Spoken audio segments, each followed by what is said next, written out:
আসসালামু আলাইকুম রহমতুল্লাহি ওবরাকাতুহু। আলহামদুলিল্লাহি রব্বিল আলামিন ওয়াসসালাতু ওয়াসসালামু আলা আশরাফিল আম্বিয়া ওয়াল মুরসালিন ওয়া আলা আলিহি ওয়া সাহবিহি আজমাইন ওয়া বা'দ। প্রিয় দর্শক, দৈনিক আমাদের সময়ের পুরো মাসব্যাপী স্পেশাল আয়োজন উত্তরা ইউনিভার্সিটি নিবেদিত রমজানের সময় অনুষ্ঠান থেকে স্বাগত জানাই। প্রিয় দর্শক, এই অনুষ্ঠানে আমরা আপনাদের কিছু প্রশ্নের জবাব দিয়ে থাকি, পাশাপাশি আমরা নির্ধারিত একটি বিষয় নিয়ে আলোচনা করে থাকি। আজকে আমাদের আলোচনার বিষয় হলো ঈদ পরবর্তী মুমিন জীবন। এই রমাদান পরবর্তী একজন মুমিনের জীবন কেমন হবে এটি আমাদের জানা দরকার। আমরা কি হজ শেষ করার পর হজ কি বাইতুল্লাহ রেখে আসব, না বাইতুল্লাহ প্লেনে করে হজটাকে বাংলাদেশে নিয়ে আসব? রমাদান আমাদের শেষ হলো, রমাদান পরবর্তীতে আমরা কি এই আমাদের এই প্রশিক্ষণটাকে পরবর্তী 11টা মাসে নিয়ে যাব, না রমাদানের ভিতরেই শেষের দিশে চাঁদ রাতে আমরা বলি, অনেকে দাড়িটারি রেখেছে, চাঁদ রাতে উনি শেপ টেপ করে আর ইত্যাদি ইত্যাদি করে উনি ওনার রোজার মধ্যেই রেখেছেন, তার বাইরে আর বের করছেন না।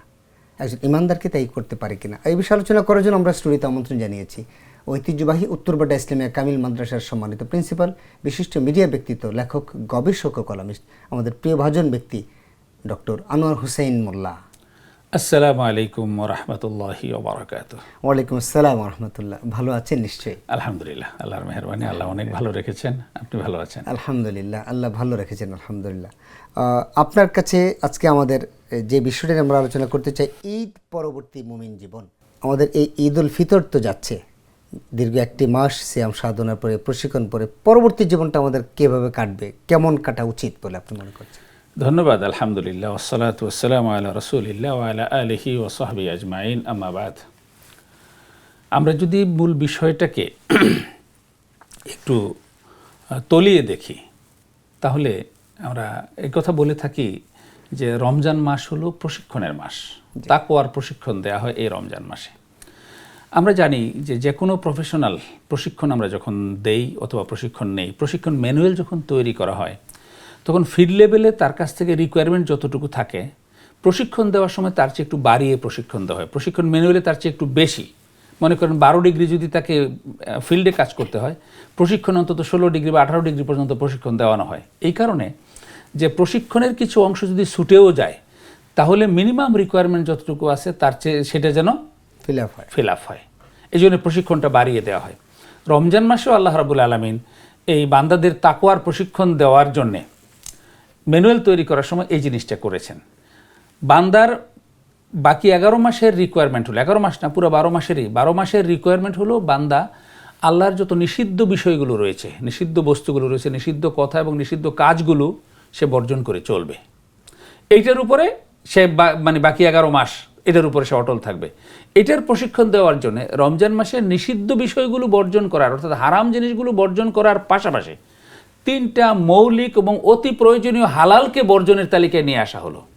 নির্দিষ্ট সময়ের সুবে সাদেক থেকে সূর্যাস্ত পর্যন্ত হালাল খাদ্য গ্রহণ করতে পারবে না, হালাল পানীয় গ্রহণ করতে পারবে না, এবং হালাল স্বামী স্ত্রীর বৈধ যৌনাচার নিষিদ্ধ করা হয়েছে। হালাল ছিল কিন্তু এগুলো করতে পারবে না এই রোজার প্রশিক্ষণের আওতায় আসার কারণে। এটা হলো প্রশিক্ষণের একটা ইভেন্ট যে এইটা করা যাবে না। এটা কেন? আল্লাহ তাআলা এটা দেখতে চান যে কোন বান্দা, কোন একজন বান্দা যদি আল্লাহ তাআলার নির্দেশে রমজান মাসে হারামগুলো বর্জনের পাশাপাশি 3টা মৌলিক হালাল, যেগুলো অতি প্রয়োজনীয়, যেগুলো ছাড়া মানুষ বাঁচে না, যেগুলো ছাড়া মানুষ চলতে পারে না, এরকম 3টা মৌলিক বিষয়কে অন্তর্ভুক্ত করেছে যে আল্লাহর নির্দেশে যদি একটা নির্দিষ্ট সময় পর্যন্ত এই হালালগুলো সহ সে বর্জন করতে পারে, তাহলে বাকি 11 মাসের কর্ম পিরিয়ডে শুধু হারামগুলো বর্জন করা তার জন্য তেমন কোনো কঠিনই হবে না। কারণ রমজান মাসের প্রশিক্ষণের সময় সে হারাম এবং হারামের পাশাপাশি মৌলিক হালাল পর্যন্ত বর্জন করে আল্লাহকে দেখিয়েছে যে তোমার নির্দেশে আমি হালাল বর্জন করতে পারি। তো সেই আল্লাহর নির্দেশে যে কোনো কিছু বর্জন করতে পারি। তো সেই আল্লাহর নির্দেশে বাকি 11 মাস শুধু হারামগুলো বর্জন করতে পারবো না। এটা ছিল প্রশিক্ষণের চাহিদা, প্রশিক্ষণের স্পিরিট। কিন্তু আমাদের বাস্তবতা যেটা, সেটা হলো রমজান মাসের প্রশিক্ষণে আমরা হারামের পাশাপাশি হালাল বর্জন করি বটে, কিন্তু রমজান শেষ হয়ে যাওয়ার পরে আমরা ওই হারাম বর্জনের যে প্রক্রিয়া, সেই প্রক্রিয়ার থাকে না, অনেকে আবার হারামে জড়িয়ে যায়। তো রমজানের পরবর্তী জীবনটা কি হবে? সেই পরবর্তী জীবনটা হবে এই হারামগুলো বর্জন করে চলার যে প্রশিক্ষণ আমি পেয়েছি, বাকি 11 মাসে যেন এই প্রশিক্ষণের উপর অটল থাকে। যদি সেটার উপর অটল না থাকতে পারি, তাহলে আমার এই রোজা কোনো রোজাই হয়নি। রাসূল সাল্লাল্লাহু আলাইহি ওয়াসাল্লাম হাদিসে স্পষ্ট করে বলে দিয়েছেন, 2টা হাদিস।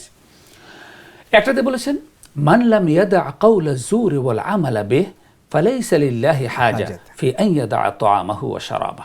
যে ব্যক্তি নিজের জীবন থেকে দুটো জিনিস ত্যাগ করতে পারে নাই, গর্হিত কথা এবং গর্হিত কাজ, কাউলা যুর ও আমালা যুর, এই দুইটা জিনিস যে ব্যক্তি নিজের জীবন থেকে ত্যাগ করতে পারে নাই, রোজা রাখার পরেও তার মধ্যে এই দুটো জিনিস থেকে গেল, কথা বলার সময় সে অশ্লীল কথা বলে, খারাপ কথা বলে, মিথ্যা কথা বলে, ওয়াদা করলে ওয়াদা খেলাফ করে, গীবত করে, নানাভাবে মানুষের সাথে কটু আচরণ করে, এবং মানে আচরণের দিক থেকে, কাজের দিক থেকে সে মানুষের হক মারে, মানুষকে সে সুদ খায়, ঘুষ খায়, দুর্নীতি করে, নানা রকমের অন্যায় অবিচারে জড়ায়।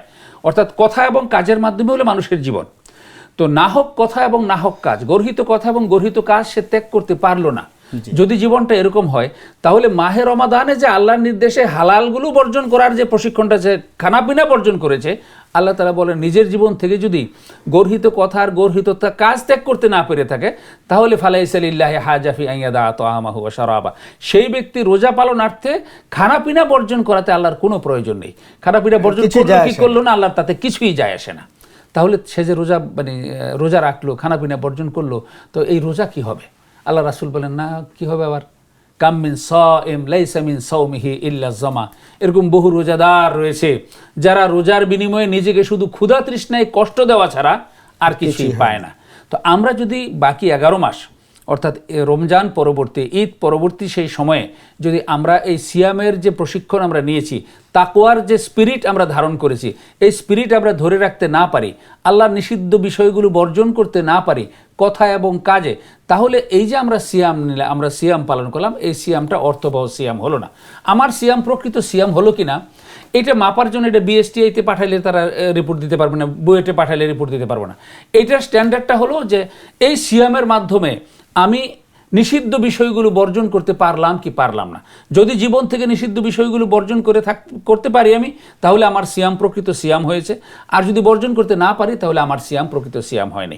এই জন্যে মানে আমাদের এই রমজান পরবর্তী সময়ে আমাদের অবশ্যই আল্লাহর দ্বীনের উপরে থাকতে হবে। প্রত্যেকটা কাজ আল্লাহ যে কাজটা করতে বলেছেন, করার অনুমতি দিয়েছেন, সেটা আমরা করব। যেটা করতে বলেন নাই, অনুমতি দেন নাই, যেটা নিষেধ করেছেন সেটা বর্জন করব।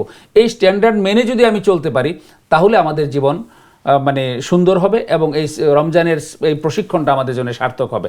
এই জন্য অবশ্যই রমজান পরবর্তী জীবন আমাদের হবে কোরআন সুন্নাহ ভিত্তিক জীবন। রাসূল সাল্লাল্লাহু আলাইহি সাল্লাম বিদায় হজের ভাষণে স্পষ্ট করে দুটো কথা বলে গেছেন যে তারাকতু ফীকুম আমরাইন লান তাদিল্লু মা তামাসসাকতুম বিহিমা কিতাবাল্লাহি ওয়া সুন্নাতা রাসূলি, আমি দুটো জিনিস তোমাদেরকে দিয়ে যাচ্ছি, এই দুইটা জিনিস যতক্ষণ আঁকড়ে ধরে থাকবে ততক্ষণ তোমরা পথভ্রষ্ট হবে না। একটা হলো আল্লাহর কিতাব পবিত্র কোরআন কারীম, আর একটা তার রাসূলের সুন্নাহ।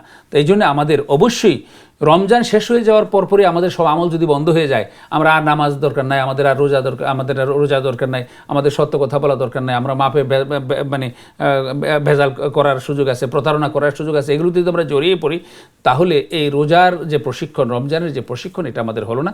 আমাদের অবশ্যই সেই বিষয়গুলো আমাদের মেনটেন করতে হবে। আমরা প্রতারণা করব না, পরিবেশ নষ্ট করব না, শব্দ দূষণ করব না, পরিবেশ দূষণ করব, মানুষকে কষ্ট দেব না।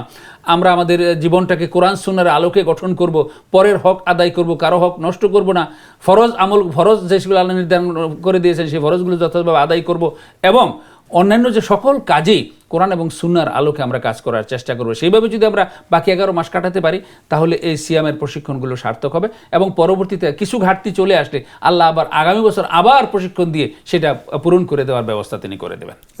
জাযাকাল্লাহ শেখ, আমি আপনার আলোচনাগুলো মন্ত্রমুগ্ধের মধ্যে শুনছিলাম। আল্লাহ আপনাকে জাযাক খায়ের দান করেন। ঈদ পরবর্তী একজন মুমিনের জীবন কেমন হবে সেই বিষয়ে আলোচনা করার জন্য ধন্যবাদ আপনাকে, আমাদের দর্শকবৃন্দকে ধন্যবাদ। প্রিয় দর্শক, আমরা চেষ্টা করেছি ঈদ পরবর্তী একজন মুমিনের জীবন কেমন হবে, কেমন হবে আপনার জীবন। রমাদান আমরা যেভাবে কিয়ামুল লাইল করেছি, রমাদানে যেভাবে আমরা শেষ রাত্রে উঠেছি, রমাদান যেভাবে দিনের বেলায় হালাল থাকার পরেও খাবার খাওয়া হারাম, স্ত্রীর কাছে যাওয়া হারাম, ইত্যাদি ইত্যাদি ইত্যাদি হারাম ছিল, এগুলিতে আমাদেরকে প্রশিক্ষণ দেওয়া হয়েছে আমরা যে কোনো সময় যেন নিজেদেরকে কন্ট্রোল করতে পারি। প্রিয় দর্শক, আসুন না রমাদান পরবর্তী 11টি মাস যেন আমি এই রমাদানের মতো করে আমরা কাটাতে পারি, এই হোক আমাদের অঙ্গীকার। রমাদান মাস চলে যাচ্ছে, জানি না আপনার আমার গুণাগুলো ক্ষমা হয়েছে কিনা, আমরা জানি না আমরা আল্লাহর প্রিয় গোলাম হতে পেরেছি কিনা, আমরা জানি না কোরআনিক পরিবার আমাদের তৈরি হয়েছে কিনা, আমরা জানি না নিজেদেরকে পরিশুদ্ধ করতে পেরেছি কিনা, আত্মার প্রশান্তি তৈরি করতে পেরেছি কিনা। আল্লাহ আমাদেরকে তৌফিক দান করুন। আগামী রমাদান পর্যন্ত যদি আল্লাহ আমাদেরকে বাঁচিয়ে রাখেন, তাহলে অবশ্যই আশা করছি ইনশাআল্লাহ আপনাদের সাথে আবারও দেখা হবে। এই প্রত্যাশায় আমার জন্য দোয়া চাচ্ছি, আপনাদের জন্য আল্লাহর কাছে দোয়া কামনা করছি এই প্রত্যাশায়। আসসালামু আলাইকুম ওয়া রাহমাতুল্লাহি ওয়া বারাকাতুহু।